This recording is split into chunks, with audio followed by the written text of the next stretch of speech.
Saudara-saudari terkasih, apakah saudara sudah memulai hari ini dengan penuh sukacita dan punya niat untuk berbuat baik meskipun kecil? Semoga Tuhan memberkati niat baik saudara. Hari ini kita masih dalam suasana Tahun Baru Imlek, karena baru beberapa hari yang lalu. Dan juga masih dalam rangka Tahun Baru juga, karena baru bulan yang kedua. Karena itu saya ingin berbicara tentang resolusi tahun baru, yaitu keputusan niat yang dibuat untuk memperbaiki diri di tahun yang baru ini.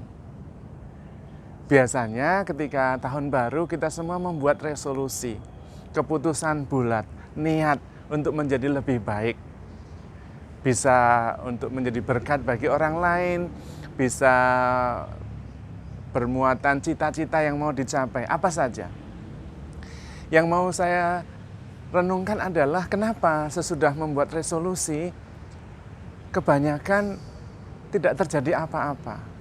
Bahkan menurut penelitian, sesudah membuat resolusi, malam tahun baru, 31 Desember, itu minggu pertama bulan Februari, sudah kembali seperti biasa. Resolusi itu seperti menguap begitu saja, tidak ada bekasnya. Nah, ini mumpung masih Februari, kita masih bisa memperbaiki resolusi kita. Mengapa seringkali resolusi itu menguap begitu saja, tidak bisa menjadi kenyataan? Terutama disebabkan menurut renungan saya, resolusi itu atau keputusan itu sekedar ungkapan keinginan. Jadi tidak sungguh-sungguh merupakan sebuah keputusan yang didukung oleh niat dan alasan yang cukup banyak dan cukup kuat. Karena itu ketika kita menghadapi sesuatu, kita kemudian melanggar janji kita sendiri.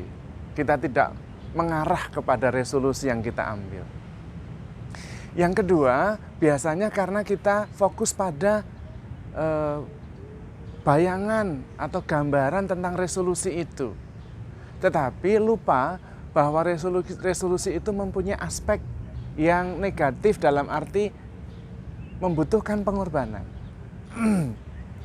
Resolusi itu berarti memutus segala hal yang tidak mengarahkan kita kepada resolusi itu. Contohnya, saya ingin sehat. Nah, kalau hanya fokus pada sehatnya saja, it's okay, menggembirakan. Tetapi ada sesuatu yang harus diputuskan untuk sehat itu. Misalnya, saya merokok.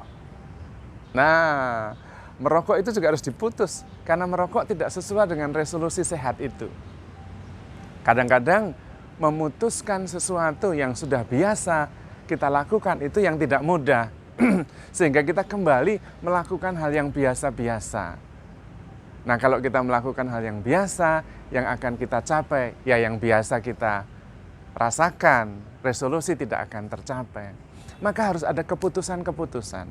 Harus ada sesuatu yang diputuskan, disingkirkan, demi tujuan yang mau kita capai itu. Dan itu seringkali yang tidak mudah. Saya ingin sehat, itu berarti harus ada yang diputuskan, yaitu misalnya istirahatnya dikurangi setengah jamnya untuk olahraga. Nah, kalau demikian maka resolusi kemudian bisa dicapai. Yang berikutnya adalah seringkali kita mempunyai resolusi tetapi tidak menciptakan kebiasaan, tidak menciptakan ritual. Lalu kita kembali kepada kebiasaan yang lama. Maka perlu menciptakan kebiasaan baru, ritual baru. Kalau kita ingin sehat, harus ada ritual jalan kaki 1 jam setiap hari. Atau jalan kaki 10.000 langkah setiap hari. Atau bersepeda 1 jam sehari atau 20 km.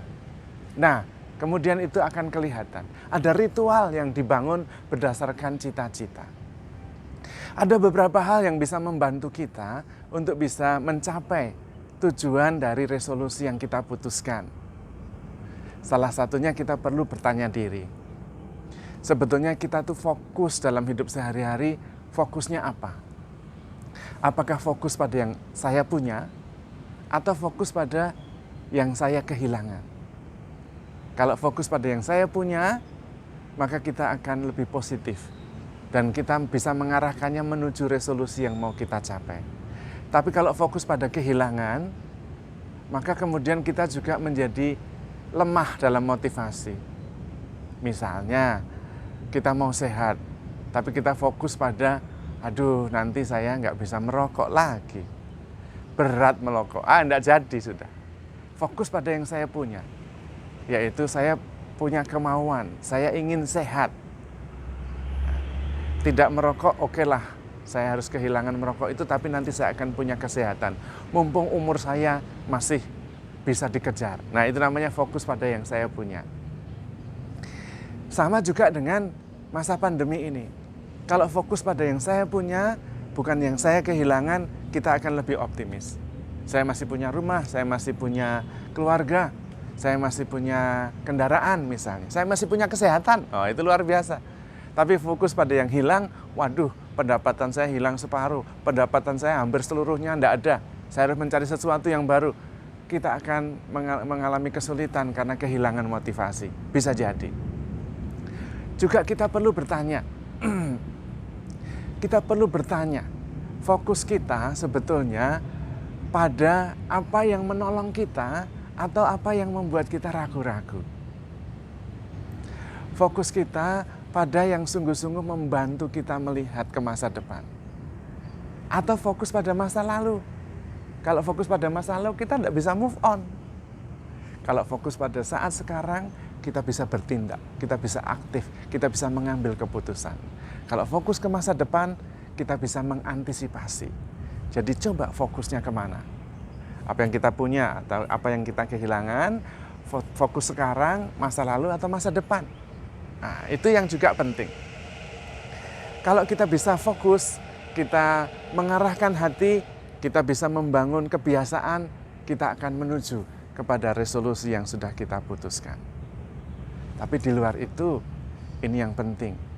Kita juga harus fokus pada apa yang bisa kita kendalikan, apa yang kita bisa kontrol. Jangan fokus apa yang tidak bisa kita kontrol, tidak bisa kita kendalikan. Karena dalam hidup kita ini, ada dua yang menentukan keberhasilan kita mencapai resolusi itu. Kondisi di sekitar kita, di luar kita, dan kondisi yang ada di dalam. Yang bisa kita kendalikan adalah apa yang ada di dalam. Yang di luar sana kita tidak bisa mengendalikannya. Kita hanya bisa mempengaruhinya. Maka fokus pada yang bisa kita kendalikan, ya diri kita sendiri. Dan yang paling utama, yang menentukan kita bisa memotivasi diri, menentukan kita bisa bahagia atau tidak, adalah perasaan kita. Bagaimana kita bisa mengendalikan perasaan kita? Karena kita bahagia atau tidak tergantung perasaan kita. Kita bisa mengatasi masalah atau tidak tergantung perasaan kita. Kita bisa saja lockdown di rumah, tapi kita bisa merasa senang, tergantung perasaan kita. Kita bisa lockdown di rumah, bisa juga kita merasa putus asa, bosan. Bisa, tergantung bagaimana perasaan kita menghadapi situasi itu. Nah, untuk mengendalikan perasaan ini, kita bisa bertanya beberapa hal yang bisa membantu kita. Yaitu, apa artinya peristiwa ini untuk saya? Apakah peristiwa ini mengajari saya untuk sesuatu yang baik? Atau peristiwa ini sebenarnya mau menghancurkan saya?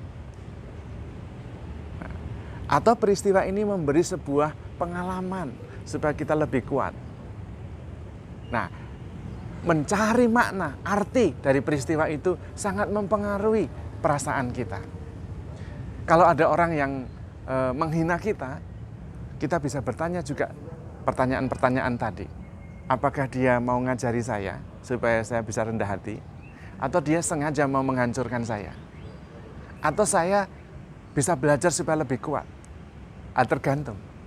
Tergantung kita memberi arti dari setiap peristiwa itu, dan itu mengubah seluruh perasaan kita.